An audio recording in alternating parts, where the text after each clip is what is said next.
जय श्री राम दोस्तों आज के इस वीडियो में हम बात करने वाले हैं हनुमान जी के जीवित होने के 5 पुख्ता सबूतों के बारे में। तो दोस्तों वीडियो को बिल्कुल भी मिस मत करिएगा और अंत तक जरूर देखिएगा। तो दोस्तों भगवान श्री राम जी का जन्म त्रेता युग में, रामायण इसी युग में घटित हुई थी और हनुमान जी का जन्म भी इसी युग में वानर कुल में हुआ था। तो रामायण के बारे में थोड़ा बहुत तो आप लोगों को पता ही होगा दोस्तों कि कैसे श्री राम जी ने हनुमान जी और वानर सेना की मदद से रावण का अंत किया। उसके बाद क्या हुआ कोई नहीं जानता, ये आज हम आपको बताएंगे। लंका विजय के बाद श्री राम ने कई वर्षों तक अयोध्या पर राज किया। हनुमान जी की राम भक्ति देखकर माता सीता ने उन्हें अमरता का वरदान दे दिया था। धीरे धीरे त्रेता युग की समाप्ति हो गई और भगवान विष्णु के अवतार श्री राम जी वापस अपने धाम वैकुंठ लौट गए, यानी कि श्री राम जी ने अपना शरीर त्याग दिया। इस बात से हनुमान जी बहुत दुखी हुए और वो भी दक्षिण भारत की ओर निकल गए। उन्होंने निश्चय किया कि वे अब जंगलों में ही रहेंगे। उनकी यात्रा के दौरान वो एक कबीले में कुछ दिनों के लिए रुके थे। इस कबीले के लोगों ने हनुमान जी की बहुत सेवा की। उनकी सेवा भक्ति से प्रसन्न होकर हनुमान जी ने उन्हें आत्मज्ञान दिया।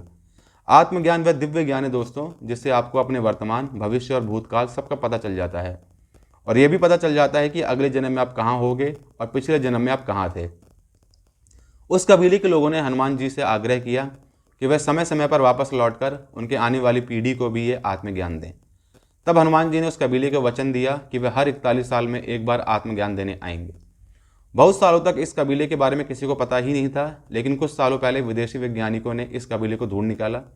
उस कबीले के लोगों ने बताया कि हर 41 साल बाद एक वानर रूपी आदमी हमारे कबीले में आता है। उस कबीले के पास से संस्कृत भाषा में लिखे ताम्रपत्र भी मिले हैं। दूसरा पुख्ता सबूत है कि त्रेता युग में रामायण के बाद द्वापर युग आया, जिसमें महाभारत हुई थी। महाभारत ग्रंथ को ध्यान से पढ़ने पर पता चलता है कि हनुमान जी महाभारत के समय पर भी थे। महाभारत ग्रंथ में कई बार हनुमान जी का जिक्र किया गया है। द्वापर युग में हनुमान जी ने एक बार अर्जुन का घमंड तोड़ा था और एक बार भीम का घमंड तोड़ा था।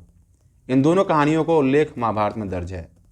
महाभारत के युद्ध में श्री कृष्ण के कहने पर हनुमान जी ने अप्रत्यक्ष रूप से अर्जुन के रथ पर विराजमान रहकर पूरे युद्ध के दौरान अर्जुन की रक्षा की थी और हनुमान जी अर्जुन की रक्षा नहीं करते तो उन्हें कर्ण कब का मार देता।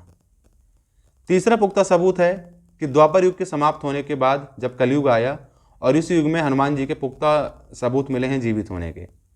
सन 1600 में तुलसीदास जी के समय हनुमान जी ने उन्हें साक्षात दर्शन दिए थे। उन्हें रामायण लिखने के लिए प्रेरित किया था। तुलसीदास जी एक अज्ञानी मनुष्य थे, फिर भी उन्होंने रामायण जैसा महाग्रंथ लिख डाला। यह एक सोचने वाली बात थी। दरअसल हनुमान जी ने उन्हें भी दिव्य ज्ञान प्रदान किया था, जिससे वो उस काबिल बन पाए और उन्होंने रामायण जैसा महाग्रंथ लिख डाला।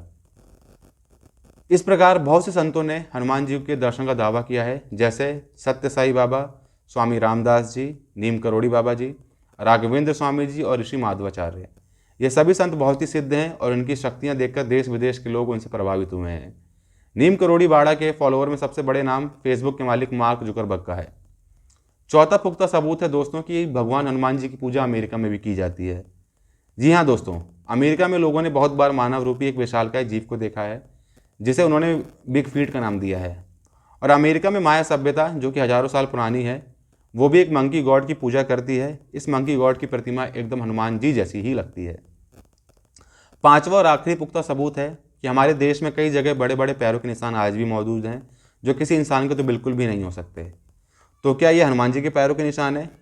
तो दोस्तों आप अपने मन की बात कमेंट बॉक्स में जाकर जरूर बताइएगा। और दोस्तों वीडियो को पूरा देखने के बाद आपको यकीन हो गया होगा कि हनुमान जी आज भी धरती पर ही हैं और इसी कारण से माना जाता है कि कलयुग में हनुमान जी सबसे ज़्यादा सुनने वाले देवता हैं।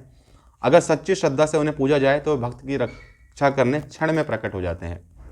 तो दोस्तों वीडियो कैसा लगा कमेंट बॉक्स में जाके ज़रूर बताइएगा और ऐसे ही आने वाली वीडियो के लिए हमारे चैनल को सब्सक्राइब जरूर करें। धन्यवाद।